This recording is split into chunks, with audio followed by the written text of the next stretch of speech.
Most real estate investors think they need more leads, but that's exactly why they stay broke. Your pipeline isn't empty, it's leaking money in one hidden place. And once you see it, you'll realize why your deals never close. Stop chasing leads and start plugging the leaks. Fix your pipeline today to start closing more deals.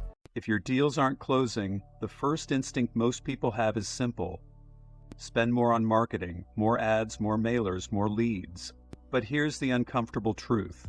If you don't know where your funnel is breaking, more marketing won't fix it. It will only make the leak bigger. So ask yourself one brutally honest question. Is your marketing actually generating conversations? Are people calling? Are emails coming in? Are sellers responding? Because if the phone is completely silent, that's not a sales problem, that's a marketing problem. Your message isn't cutting through the noise. Your targeting might be wrong. Or the offer you're presenting simply isn't compelling enough. Great marketing sparks reactions. Bad marketing becomes something else entirely, an expensive monologue. You talk, you spend, but nobody responds. Now here's the key distinction. If your phone never rings, fix marketing. But if your phone rings and nothing closes, the problem moves somewhere else entirely. That's where the next bottleneck appears. Sales conversion. Because leads alone mean nothing.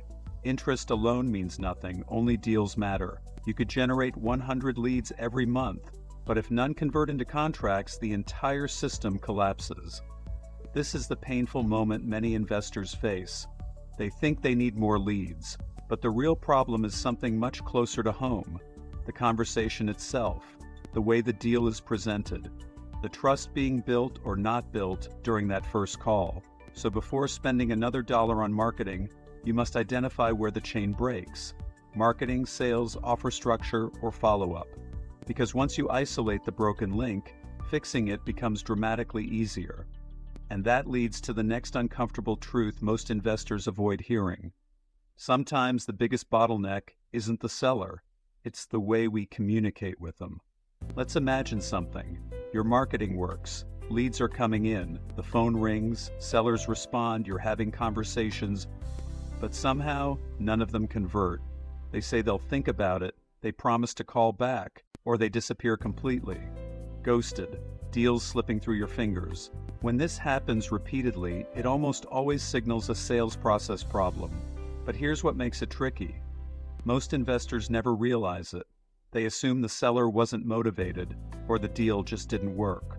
But often the real issue is much simpler. They never truly analyze their own conversations. Think about it. Professional athletes watch game footage, sales teams review calls, even pilots analyze recordings. But real estate investors rarely study their own deal conversations. And that's a mistake, because one small change in how you ask questions, how you explain numbers, or how you build trust can double your closing rate. The solution is surprisingly simple.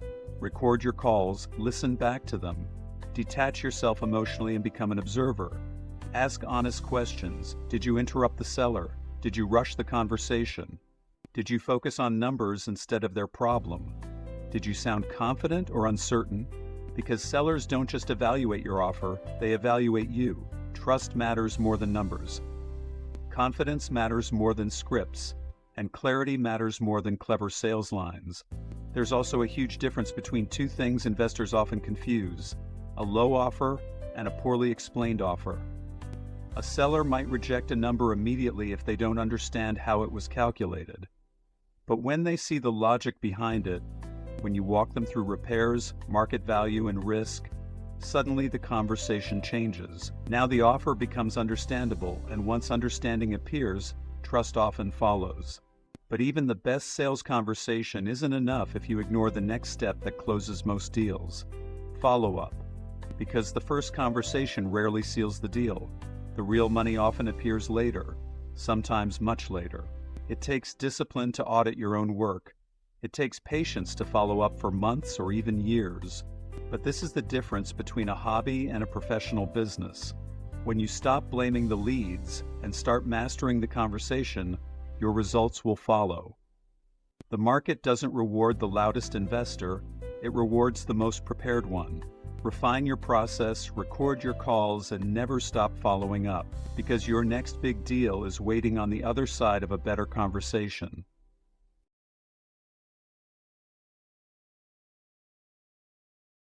Here's one of the biggest hidden truths in real estate investing. Most deals do not happen on the first conversation. They happen on the fifth, the sixth, sometimes the eighth contact. And yet most investors quit after the first no. They make one call, hear hesitation, and move on. That single decision quietly destroys more deals than bad marketing ever will. Think about the situation from the seller's perspective. They're confused, they're overwhelmed. They're talking to multiple investors. Some are giving wildly different numbers. Others disappear after one call. They don't know who to trust, so they delay the decision. They say, "Not right now." But that doesn't mean the deal is dead. It means the seller needs time, and time rewards the investor who stays present.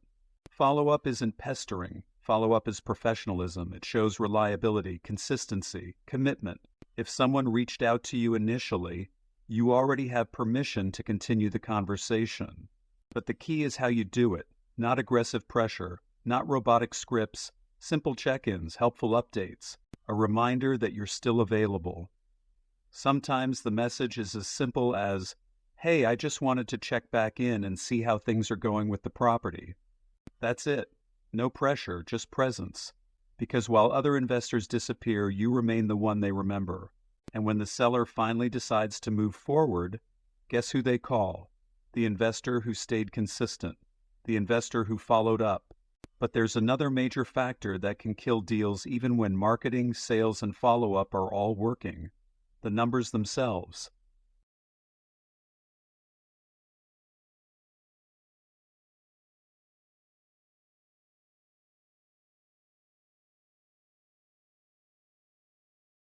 Imagine being the best salesperson in the world.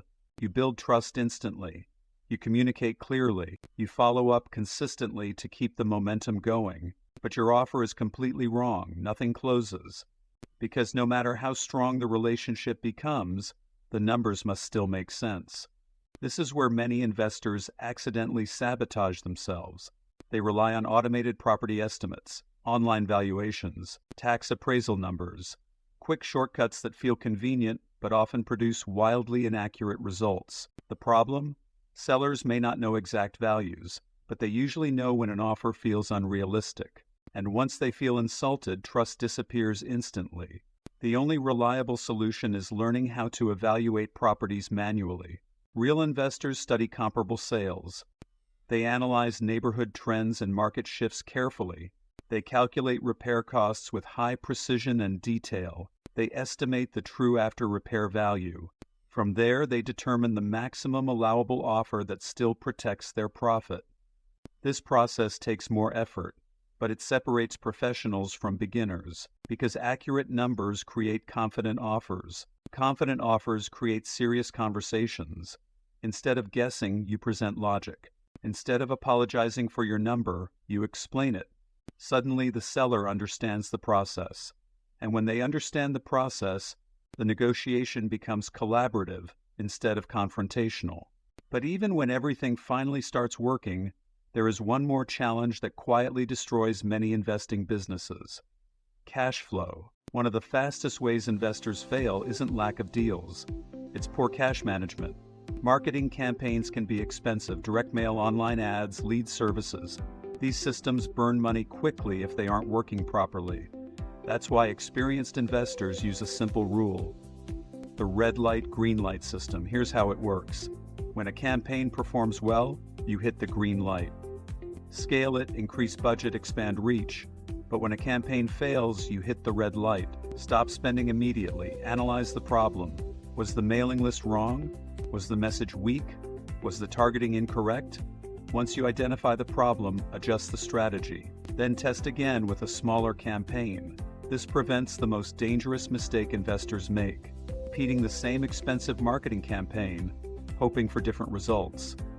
While your paid marketing is paused, you rely on something else to keep deals flowing: free lead sources, driving for dollars, marketplace listings, expired listings, agent relationships, wholesaler partnerships, These methods cost almost nothing, but they build valuable skills. You learn how to analyze properties, how to talk with sellers, how to recognize real opportunities. Those lessons become incredibly powerful once paid marketing starts working again. And eventually something important happens. You close that first deal. Maybe it's not huge, maybe it's just a modest profit, but something powerful changes. Momentum, confidence, proof that the system works. And once the first deal closes, the second one becomes much easier. Because as one famous saying goes, one closed deal can cure 1,000 doubts. So if your pipeline feels stuck right now, don't panic.